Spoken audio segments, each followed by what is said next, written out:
Alex, naging rebound girl ka na ba sa totoong buhay? Anong pakiramdam tsaka ano yung naging sitwasyon?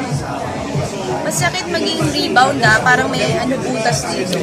Tapos parang feeling mo ang pangit-pangit mo, tapos mo-obsess ka doon sa babae na binalikan. Parang ano bang meron dito para makikipag-compete ka personally kahit wala na sa'yo yung guy. Para meron sa yung personal competition kasi parang inisip mo, bakit ako iniwan, ba't hindi ako yung pinili. Kumusta ang buhay So, hirap, ha? Kumusta ang buhay pag Okay naman siya. Okay naman yung buhay pag-ibig ko. Buti naman hindi na-rebound. Let's say non-showbiz ito. Hindi. Nag-entertain lang ako. Pero not necessarily na meron ako particular. Anong nangyari dun sa writer? Na Chinese? Gear writer. Anong nangyari dun? Ano nga nangyari? Oo, may picture nga kayo eh. Yung picture niyo eh. Ngayon! Bakit kayo naghiwalay? Importante. Bakit kayo naghiwala?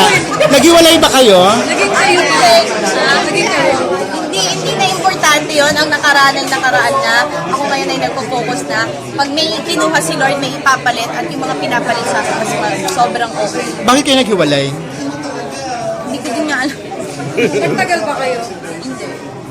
Ilang buwan? 2. Bakit nga? Hindi ko din alam eh. Baka siguro, siguro yung ugali namin hindi ko. Yun talaga yung pinaka... Tagal ko rin yung proseso sa utak ko kung bakit. Pero naisip ko na hindi. Mutual decision. Oo. Pero wag na, hindi naman yun.